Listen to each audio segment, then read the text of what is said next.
What if I told you that Nazi Germany didn't invade Poland because they were powerful, but because they were bankrupt?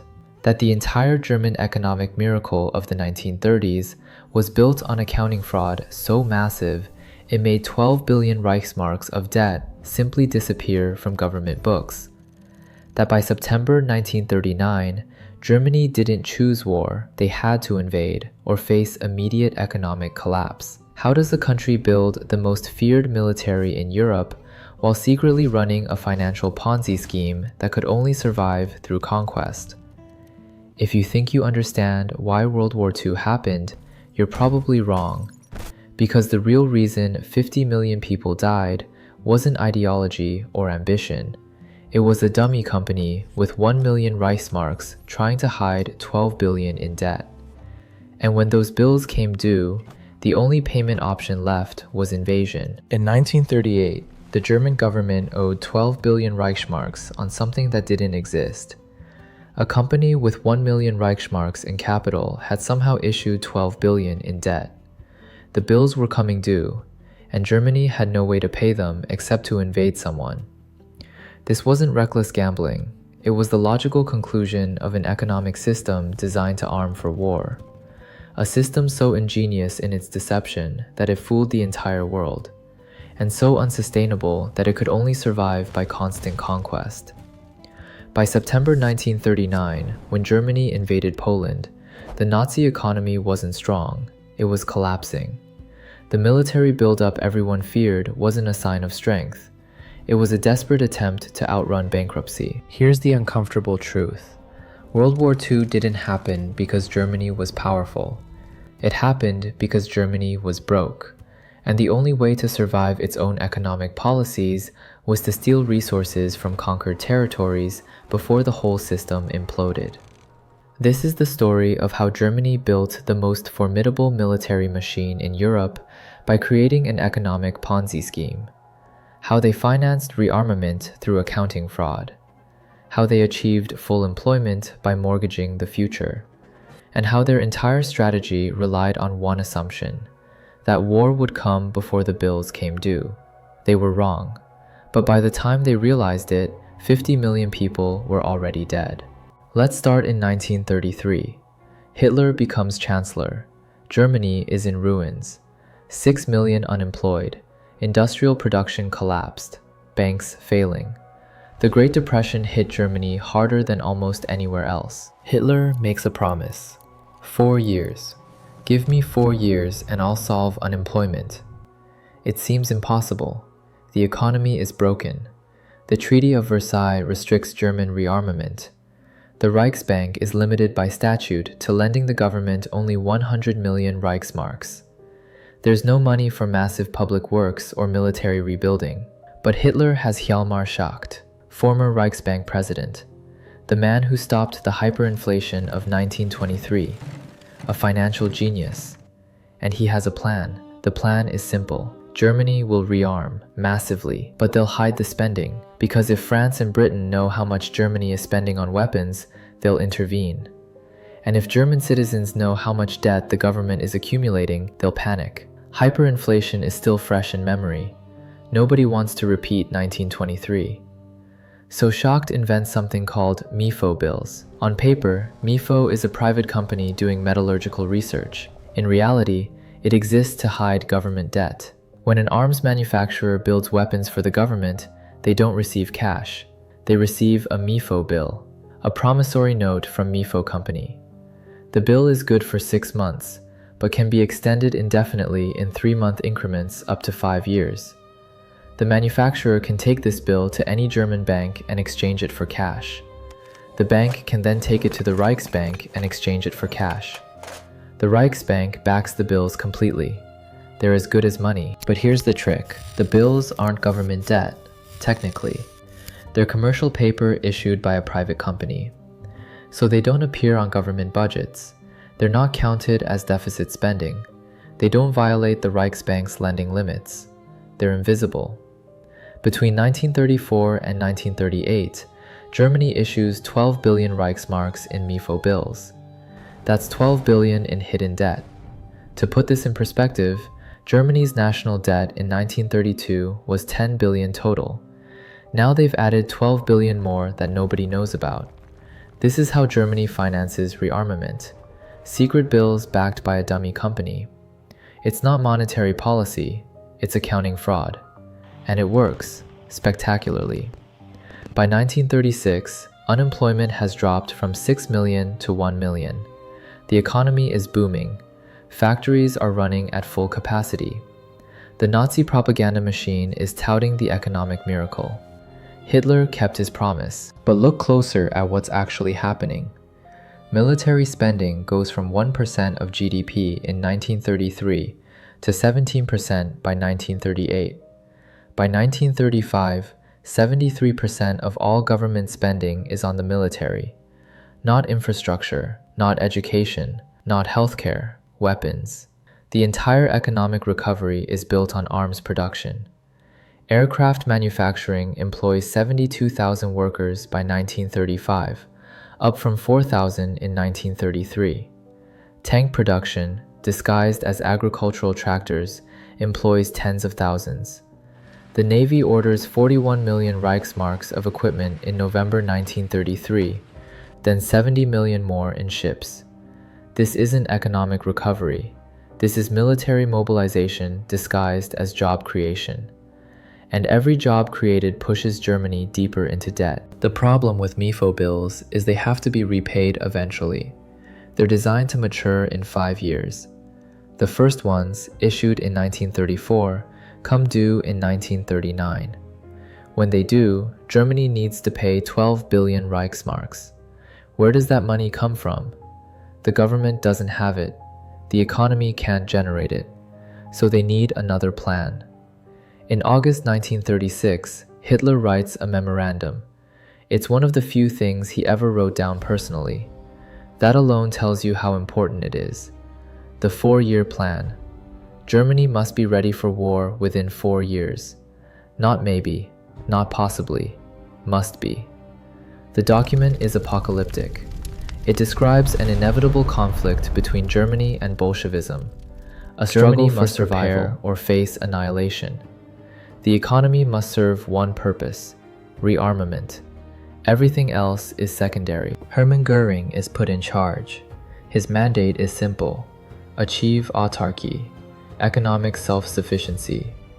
Germany must be able to fight a war without importing anything. Build synthetic fuel plants, synthetic rubber factories. Extract every ounce of resources from German soil. Cost doesn't matter. Speed does. This is where the Nazi economy shifts from unsustainable to impossible.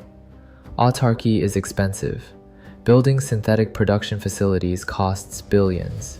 The natural resources Germany needs, oil, rubber, rare metals, don't exist in sufficient quantities domestically.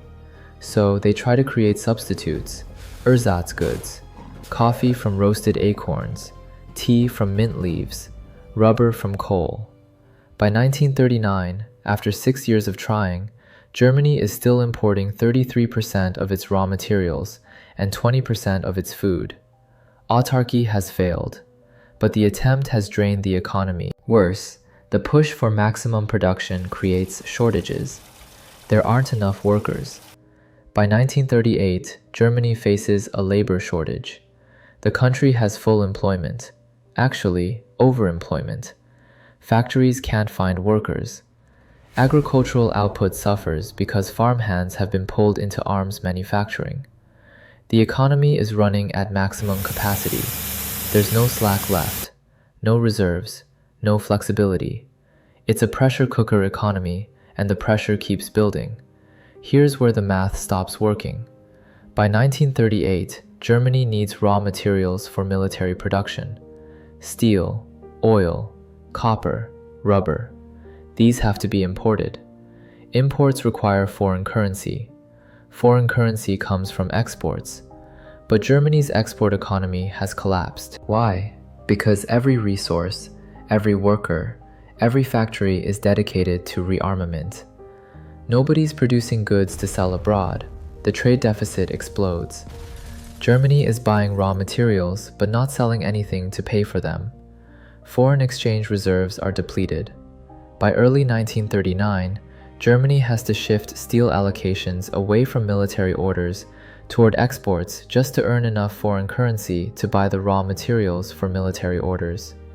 It's a vicious cycle. The bond market collapses. In 1938, Germany tries to issue government bonds to raise money. It's an embarrassing flop. Nobody will lend to the government anymore. The markets know the books are cooked.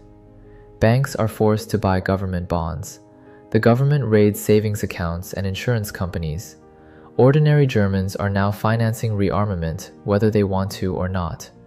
Their deposits, their insurance policies, their savings, all of it gets channeled into the war machine. And the MEFO bills are coming due. April 1938. 12 billion Reichsmarks owed. The government doesn't have the money. So they use a new trick. Suppliers are paid not in cash but in tax credits.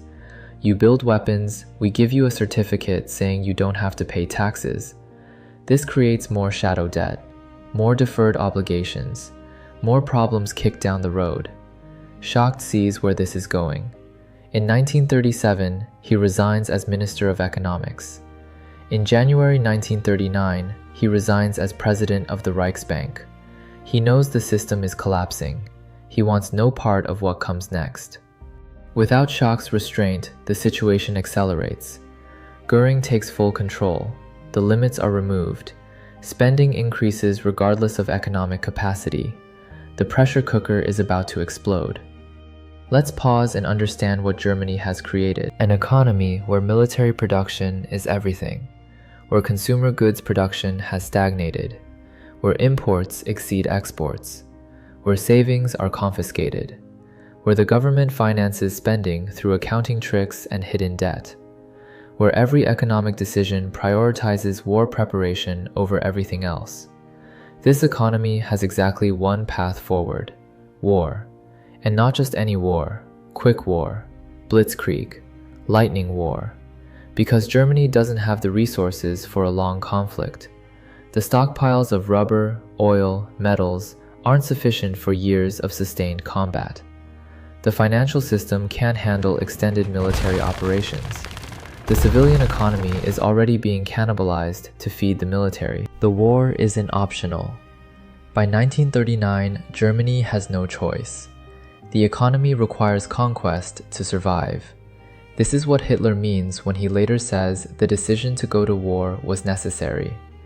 Not because of grand strategy, because Germany was broke. September 1939. Germany invades Poland. The war begins. And here's the irony. Germany looks powerful. The Wehrmacht seems unstoppable. They have modern tanks, aircraft, a trained army. The world sees a military machine at the height of its power. But internally, the economy is in dangerous disarray. The 12 billion in MEFO bills is now on the government's books. The foreign exchange crisis continues. The trade deficit hasn't been solved. The resource shortages haven't disappeared. Germany is gambling everything on winning fast, taking resources from conquered territories and using those resources to fuel the next conquest.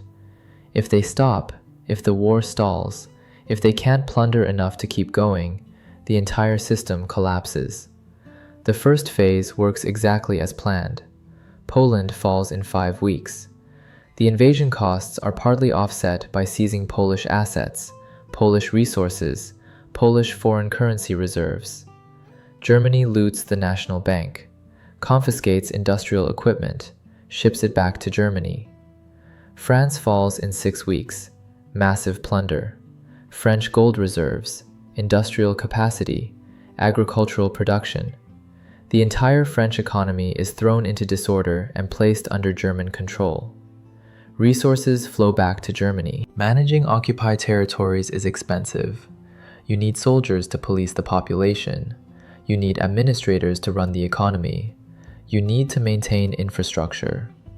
And the occupied countries, especially after the destruction of invasion, don't produce as much as they did before the war. France's grain harvest in 1940 is less than half of 1938 levels. Supply chains have collapsed. The British blockade prevents imports of fertilizer and raw materials. Agricultural output falls across occupied Europe. Germany had hoped to use conquered territories as resources. Instead, they're drains on resources. The empire isn't paying for itself. It's costing more to maintain than it generates. So Germany needs more territory, more resources. They invade the Soviet Union in June 1941, partly for ideological reasons, partly because they need Soviet oil, Ukrainian wheat, Soviet raw materials. The economy demands it. But the Soviet Union doesn't collapse in 6 weeks. The war becomes exactly what Germany couldn't afford: a prolonged conflict, a war of attrition, a resource battle. The economic model breaks down completely. By 1942, Germany is printing money to finance the war. The discipline of the 1930s is gone. Inflation is building. Civilian consumption is rationed to near starvation levels. Every resource goes to the military. Germany tries industrial mobilization. Under Albert Speer, arms production increases dramatically, but it's not enough. The resources aren't there, the labor isn't available, the fuel is limited. The Soviet Union and Britain aren't just fighting Germany militarily, they're outproducing Germany economically. America enters the war and brings truly massive industrial capacity. The Allies combined can outproduce Germany by factors of 3, 5, 10, depending on the weapon system. Germany's economy, which looked so impressive in 1939, reveals itself as a house of cards, built on hidden debt, sustained by plunder, designed for quick victories it can no longer achieve. The Wehrmacht doesn't run out of will, it runs out of fuel, out of ammunition, out of spare parts, out of everything. By 1944, German forces are still fighting, but with an economy that's being bombed into rubble and resource supplies that have evaporated. The end comes in May 1945. Total collapse. Germany is destroyed. The economy is in ruins, worse than 1933. The cities are rubble. The industrial base is demolished. 50 million people are dead across Europe. And the 12 billion in MEFO bills? Never repaid. When Germany surrenders, all those hidden debts, all those accounting tricks, all those deferred obligations simply vanish. No successor state assumed the Third Reich's internal debts. They were repudiated completely. The whole Ponzi scheme collapsed exactly as Schacht knew it would. The only question was how many people would die before it did. Here's what makes this story so disturbing. Germany didn't build a sustainable war economy. They built a temporary illusion of strength that required constant expansion to maintain. The unemployment reduction of the 1930s wasn't an economic miracle. It was deficit spending on steroids, hidden through accounting fraud. The military buildup wasn't strategic patience. It was desperate preparation before the bills came due. The invasions weren't about ideology alone. They were about economic survival. Every decision Germany made from 1933 onward pushed them toward war, because war was the only way to avoid economic collapse from their previous decisions. The Nazis believed war was the engine of human progress, that the purpose of an economy was to enable conquest, that Germany's survival depended on dominating Europe. But their economic policies guaranteed that even if they had won militarily, they would have faced economic collapse afterward, because you can't build a lasting economy on plunder and accounting tricks. Let's talk about what Germany should have done differently, not from a moral perspective, from a pure economic one. If Hitler wanted to rebuild German power, there was a sustainable path: moderate rearmament, export-oriented growth, trade relationships that provided resources, integration into the European economy rather than domination of it, slow, patient rebuilding of industrial capacity and living standards. This would have taken decades. It would have required cooperation with former enemies. It would have meant accepting limits on German power. It wouldn't have satisfied Hitler's ideological goals or his timeline, but it would have worked. Germany could have become powerful economically without bankrupting itself, without needing war to avoid collapse, without requiring conquest to survive. Instead, they chose the shortcut. Print hidden debt. Arm as fast as possible. Prepare for a war that had to come within 4 years because the economic clock was ticking. The result was predictable. A system that only functioned during expansion, that collapsed the moment it stopped conquering, that created the illusion of strength through financial manipulation. By 1939, Germany's options have narrowed to one: invade or collapse. And once they invaded, they had to keep invading, because stopping meant facing the economic reality they'd been deferring since 1934. Here's the lesson that echoes today. You can't build sustainable power on unsustainable foundations. You can't hide economic problems through accounting tricks forever. You can't finance the future by stealing from it. Eventually, the bills come due. Germany tried to dominate Europe because their economic model required it. And the economic model required it because they built everything on hidden debt, maximalist production, and the assumption that conquest would solve their problems. It didn't. Conquest created more problems. Each victory added occupied territories that drained resources. Each new front stretched supply lines. Each additional month of war consumed resources faster than plunder could replace them.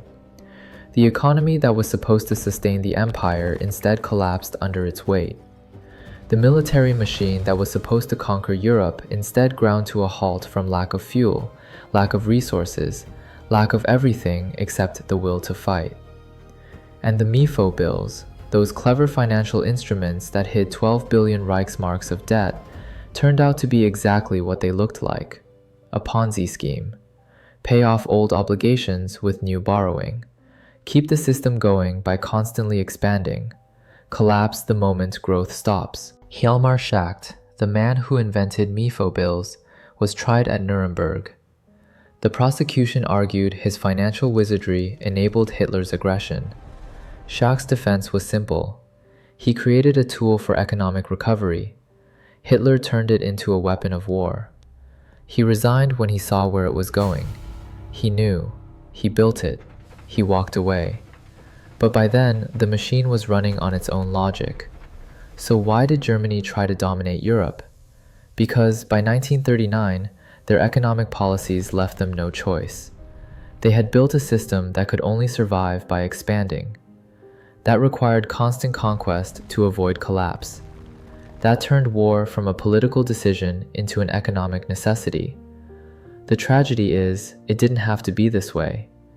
Germany could have rebuilt without resorting to financial fraud. They could have rearmed gradually without bankrupting themselves. They could have integrated into Europe rather than trying to conquer it. The result was an economy that looked powerful from the outside, but was collapsing from the inside. A military that seemed invincible, but was running on borrowed time. A system that appeared sustainable, but required constant conquest to avoid bankruptcy. Germany tried it. They built an impressive military machine. They conquered most of Europe. They looked unstoppable in 1940. You can't conquer your way out of insolvency. You can't build an empire on debt that's never repaid. The bills always come due. And when they did for Germany, 50 million people paid the price. Here's the question that should keep you up at night. How many countries today are making similar calculations, building military strength on unsustainable debt, hiding the true costs through accounting manipulation, assuming that future conquests or future growth will solve today's economic problems? Because the pattern is clear. When an economy becomes dependent on expansion for survival, expansion becomes inevitable.